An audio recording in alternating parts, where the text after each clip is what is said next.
It's a perfect song. It is. It's really, really, it's really a perfect song. Actually, as we were singing that, I thought, there's no reason that you should not be touring as a New Thought artist. Yeah. That's right. Yeah.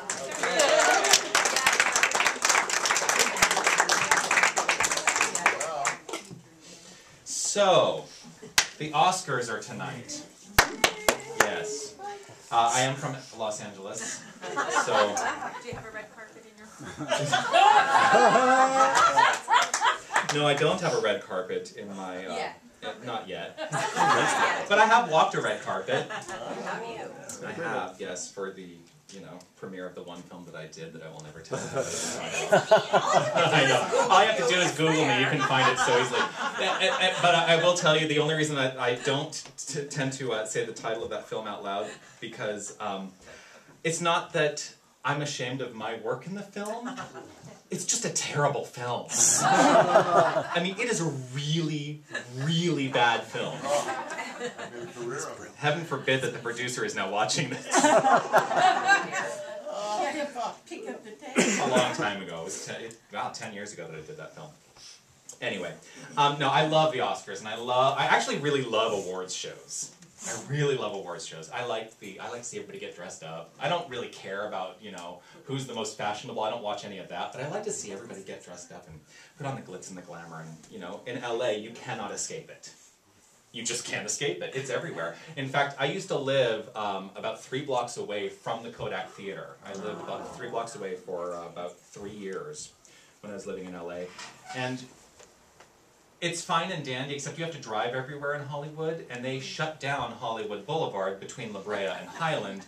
So that time, that week leading up to the Oscars, you don't want to get in your car, because you can't get anywhere in Hollywood that week. Anyway, so I wanted to talk a little bit about the purpose of the Oscars. Because, we all watch and we think, oh, who's the best actor, and who's the best actress, and who's the best supporting actor, and who's the best supporting actress, and who's the best, the best, the best. We keep getting thrown, what is the best, right? Well, the purpose of the Academy of Motion Picture Arts and Sciences, it was originally conceived by studio boss Louis B. Mayer as a professional honorary organization to help improve the film industry's image. And also to help mediate labor disputes. I didn't know that.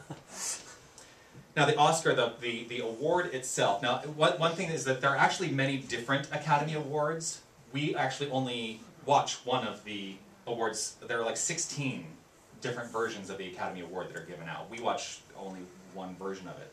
But it was initiated as an award of merit for distinctive achievement in the industry. A merit of distinctive achievement. Now, in my mind, that does not connote best. It's simply saying, look, this is a great example of what we do, as are all the other films we make. Well, I mean, okay. Except for yours. Except for mine. But it's simply saying, we honor the people that are making great contributions around us. But it does not say, this person was the best. The award is an award for achievement. The only award that's actually listed with the word best in it is Best Picture. That's the only one. Now, you see everybody, like when they write about it afterwards, they say, oh, the best actress was so-and-so, and the best actor was so-and-so. And I just don't like the idea that we're saying that was the best. Because, quite frankly, how can you compare those performances? You can't.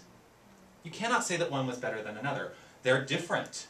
You cannot say Meryl Streep was better than, who else is nominated? See, I don't even know who's nominated.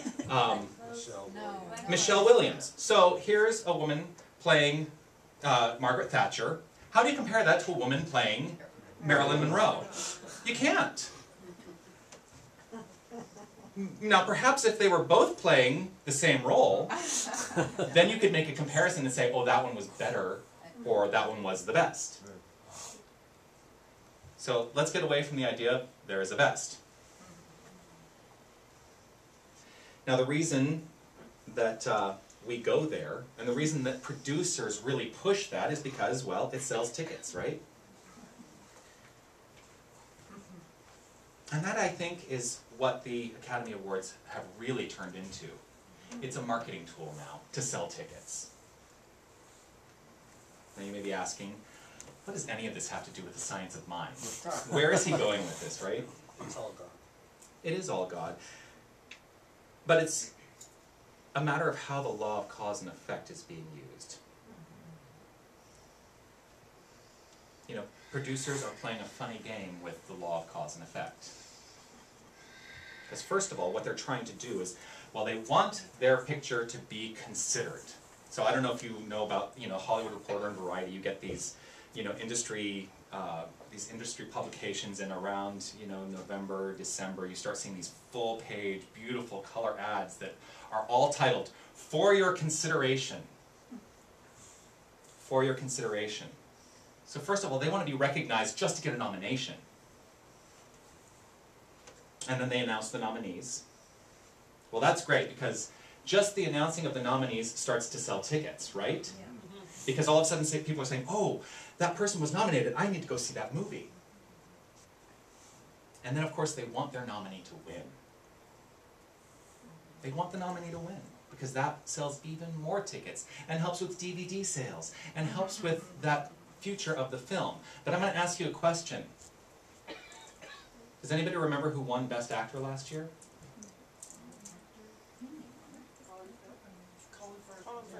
It was Colin Firth. Took us a while. But look at how long it took you. Because ultimately, when the day is over, nobody really cares.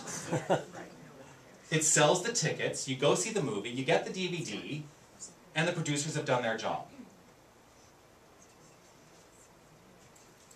They believe that this honor, and granted, it is an honor. I've won awards in my life, and I feel honored to have won awards. But I also don't separate myself from the people against whom I was competing, because it was a competition, and I honor the people with whom I was competing. I think part of what happens in Los Angeles, and I speak to this only because I did live there for 12 years, is the idea that this gives their film greater authority.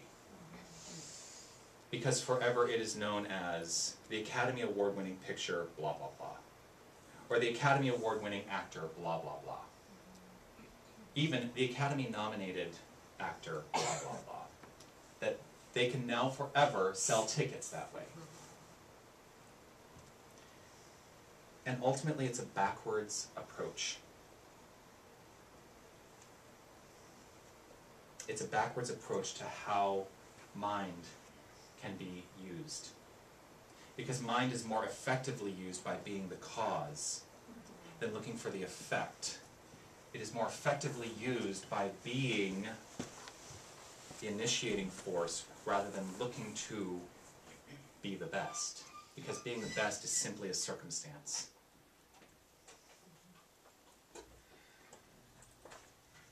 They're looking for meaning I might have to wait till the new tape goes in. You're out of juice. That's impossible. And that's right. Robo preacher. And for best sound,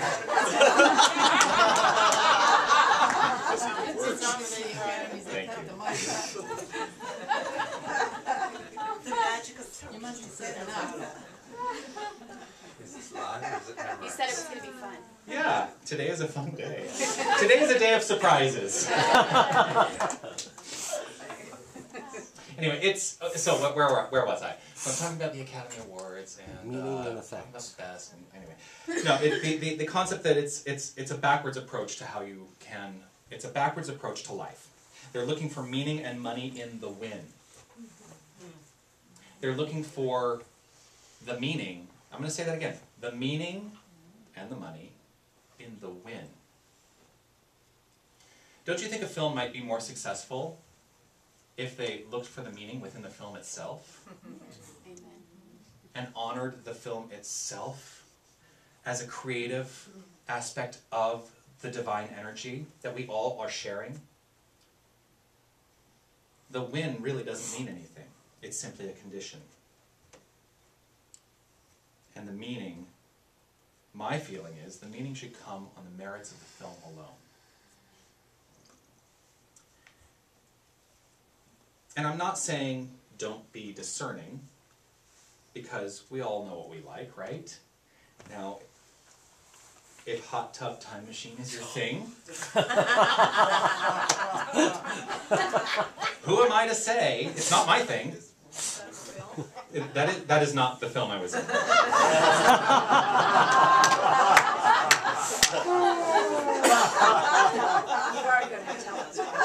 I am never going to say it from up here. I promise you, I will never say it. There are people, I will tell you that there are people who know what the film is in this congregation. So. There's a screening next Sunday. So my opinion is that that particular film, Hot Tub Time Machine, is not particularly deserving of merit. But it did make money. For me. That's right. For me.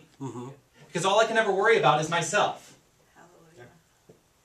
So I will not begin to say, oh, this doesn't deserve merit for you. You should, I'm not going to start judging you saying, oh, you like that film? Ugh. Really? No. That's why they have the What rats. kind of person are you to like a film like that? And I think some of us get stuck in that idea too.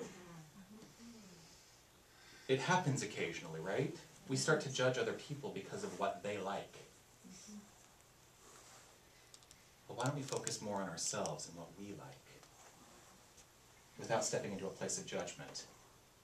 But the difference between discernment and judgment, you can be discerning, just don't be judgmental.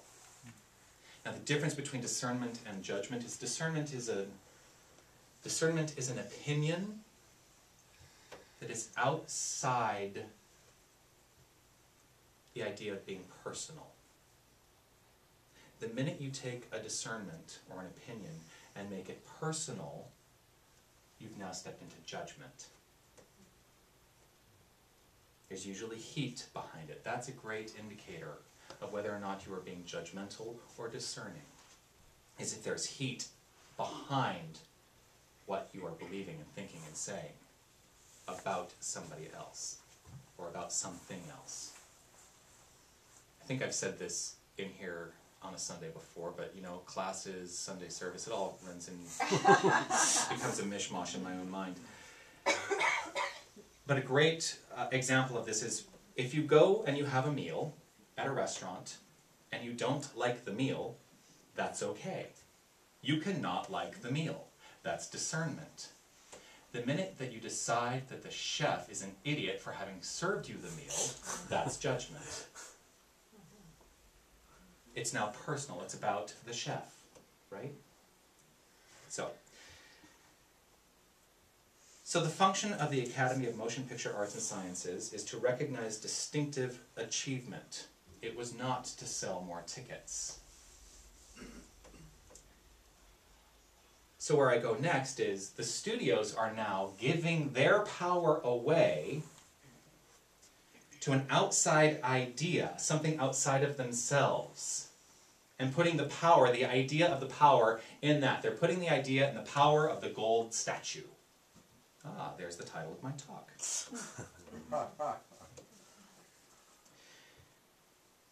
So my question to you today is, what are you giving your power away to?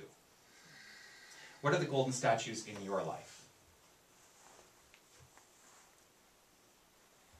What is it in you that you need to feel it elevated, so you look outside of yourself to do that? I won't stand up here and say that there aren't those things in my life. Those things still exist. I'm not, well, I am perfect in the sense that we're all perfect because God is perfect. And I'm going to say it again. I'm going to say it every single week until it really sinks in. You are God. You are God. There is nothing outside of you that has any greater reason for being on this planet. There is nothing outside you that is judging you. There is nothing, well, except other people sometimes. But when you step back and you take responsibility for your personal power with the understanding that you are God, then you get to move forward and have a fun life. There is nothing outside of yourself that gives you any power. There is nothing outside of yourself that gives you any power. It is not something that can be given or taken. So you can't give it and you can't take it from anybody. The power is who and what you are. The power is who and what you are. Ernest Holmes, in the book Living the Science of Mind, which is well, I'm about to say this is a fantastic book. I bet we don't have any in the bookstore, do we? All right. We have to order Living the Science of Mind because I'm about to pitch it. It's a great book. Do we have any in the bookstore? There may be. No. Okay. It's a great book. I will work on getting some here. Because I've actually been told by the board, every time you mention a book, we sell out of it in the bookstore. So, he writes this in Living the Science of Mind. We cannot find God outside ourselves because we cannot go outside the self. There is no place where we begin and God leaves off. We can find God only within ourselves. All right, so there are 7 attributes of God. We talked about this actually, I think, in Mental Muscle this week. Peace, power, beauty, joy, wisdom, love, light, and life. I like to add an 8th one, wisdom. Those are all synonyms for God. So, if I read this again and I replace the word God with one of the attributes of God, which is power, we cannot find power outside the self because we cannot go outside the self. There is no place where we begin and power leaves off. We can find power only within ourselves. Or how about this one? We cannot find love outside the self because we cannot go outside the self. There is no place where we begin and love leaves off. We can find love only within ourselves. Or how about this one? We cannot find joy outside the self because we cannot go outside the self. There is no place where we begin and joy leaves off. We can find joy only within ourselves. When you take these attributes of God, and you take them and you can replace, any time you see the word God, you can replace the word God with any of those attributes. It's a very powerful place to be in for me. Because it also takes away the weight of the word God. It helps me remember who I am. A perfect individualization of the divine power. So my question to you is, how are you going to use the power? How are you going to use the light? How are you going to use love? How are you going to use life? How are you going to use joy, beauty, wisdom, peace? It is up to you to use these attributes of God in your life every single day and in every single interaction. Are you using this power for the betterment of the world?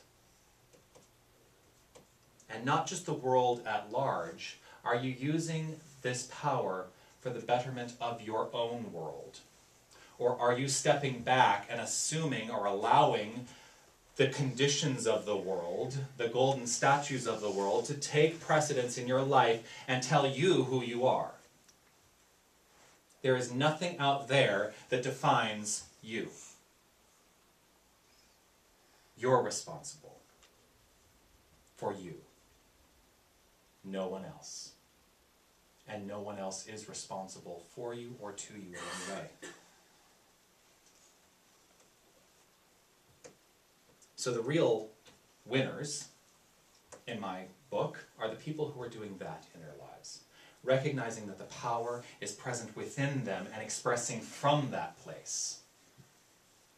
And those are the people, and this is every single one of you, because you're here, and you're focused on it, and you're consciously putting these things into practice in your life. You're the winners. If I had a golden statue to give each and every one of you, I would give it to you. But I gave you beads last week, so... You're the ones who are being recognized by your distinctive achievements, by your individual contributions to this world, because only you can contribute to this world in the unique individual way that you can. Nobody else can do it. And so as you move through life, remember, hold on, which one haven't I used yet? Let's try beauty. Did I use beauty before? No. We cannot find beauty outside the self because we cannot go outside the self. There is no place where we begin and beauty leaves off. We can find beauty only within ourselves. It's a beautiful statement. So today I recognize you for your distinctive achievements. I give you the golden statue in mind. Those achievements are expressing these attributes of God: love, light, life, peace, power, beauty, joy, and wisdom. And expressing them in the face of anything that seems antithetical to them.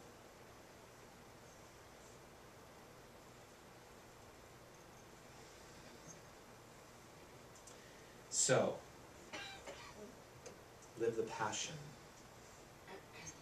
every day that's coursing through your soul. These are his lyrics now. Live the passion every day that's coursing through your soul. And don't get hung up on the little things. Or live just for the goal.